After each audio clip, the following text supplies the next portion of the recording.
Hari ini MK memutus kira-kira sekitar 18 perkara yang terkait dengan pilkada. Salah satunya adalah perkara nomor 60 yang diajukan oleh Partai Buruh dan Partai Gelora.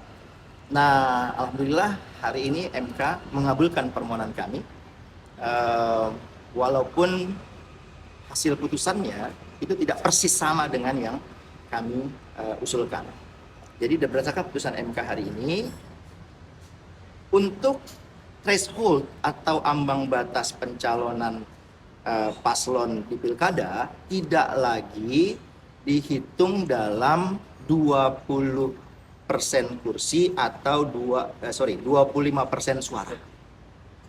Jadi alternatif kan 20% kursi atau 20% suara. Nah, 20% suara ini menjadi persoalan karena dianggap dalam permohonan kami itu kami sandingkan dengan calon perseorangan yang ternyata nggak adil. Sebab itu kata MK, biar adil, maka kalau pakai suaranya itu dihitung dengan berbasis kepada DPT. DPT dulu. Jadi cara menghitungnya adalah faktor pengalinya DPT. Dilihat dulu besaran DPT-nya. Jadi contoh misalnya Provinsi DKI Jakarta itu DPT-nya sekitar 8,2 juta. Kalau 8,2 juta kata MK, maka syarat mengusung calon itu cukup parpol atau koalisi parpol, gabungan parpol, 7,5%. Syarat ini jauh menjadi sangat berubah drastis, melorot, menjadi sangat ringan. Ringannya kalau dibandingkan sebelumnya artinya ya, tapi menjadi adil jika dibandingkan dengan perseorangan.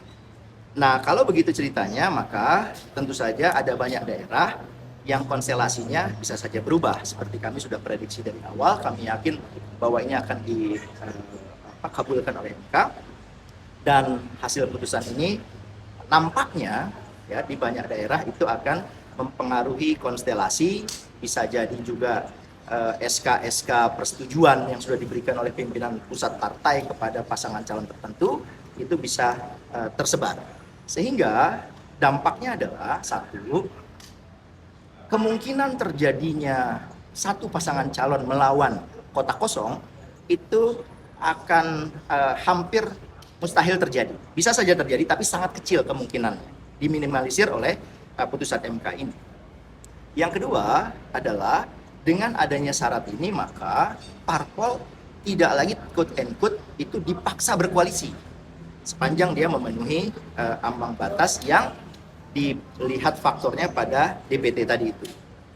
Nah, kalau begitu ceritanya, maka di parpol-parpol non-seat seperti yang kami ajukan, yaitu parpol yang tidak mempunyai kursi DPRD di provinsi atau kabupaten kota, itu akan banyak terjadi koalisi. Kami menduga akan banyak terjadi koalisi, karena patut teman-teman ketahui, banyak partai non-seat di Indonesia ini, itu kalau diakumulasi hampir 25%. Sekarang syarat MK kan nggak perlu 25%, ya kan? Ada yang 10%, 7,5%, 6,5%, sesuai dengan besaran DPT-nya. Oleh sebab itu, parpol-parpol non-seat ya, dengan semangat yang sama, bisa saja mereka mengusung calon baru yang mungkin saja berpindah dari yang sekarang mereka sudah bangun. Nah, koalisi ini bisa terjadi di banyak daerah, dan kita bersyukur atas putusan yang ini, menurut kami adil, karena itu tidak lagi parpol non-seat ya, itu dibatasi hak-haknya, sedangkan calon perseorangan diperbolehkan. Di sini ada keadilan antara parpol non-seat dengan calon perseorangan. Kira-kira itu. Bu Suirwan, kalau katakanlah untuk kasus sekarang ini ya, pilkada ini ya, jadi bisa diartikan kan kalau misalkan sekarang lihat koalisi raksasa dengan Anies begitu yang tidak bisa maju karena kurangnya kursi begitu. Berarti ini artinya dia bisa maju oleh yang di pilkada Jakarta karena dengan hasil putusan ini. Kalau kasus per kasus misalnya di Jakarta, saya tentu tidak bisa berkomentar. Kan itu harus dilihat juga apakah ada partai yang bisa memenuhi itu di luar dari yang sudah berkoalisi ya. Nah, tetapi kalaupun dimungkinkan kan tentu saja ada komitmen antara partai dengan calon tertentunya ya, tentang pasangannya kah, tentang komitmen bersama membangun daerah dan sebagainya, yang itu akan kembali lagi kepada hasil kompromi di antara para pihak. Nah, saya tidak masuk dalam kasus per kasus seperti kayak DKI Jakarta. Tapi kalau kita melihat pada putusan MK ini, memang calon-calon yang selama ini belakangan ini diprediksi gagal melaju itu berpotensi atau potensial bisa diusung oleh partai yang cukup memperoleh suara sekitar 7,5%. Oke, begitupun dengan partai begitupun dengan partai kita katakanlah PDI lah begitu ya, misalkan kalau misalkan mencalonkan bisa juga dengan putusan ini.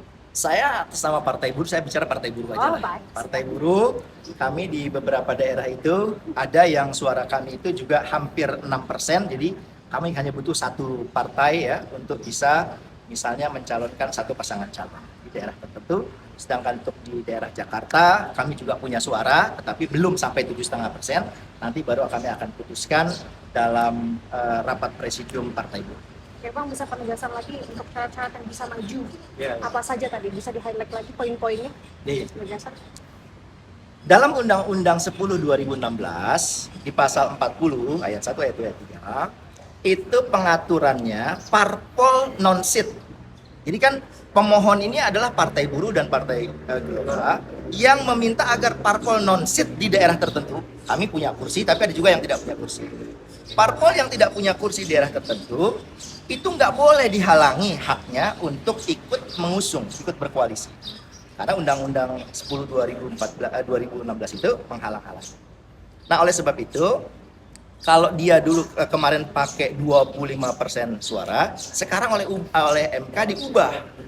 Diubah karena MK memperbandingkan dengan syarat calon perseorangan. Gitu. Syarat perseorangan itu kan dengan dukungan KTP pemilih.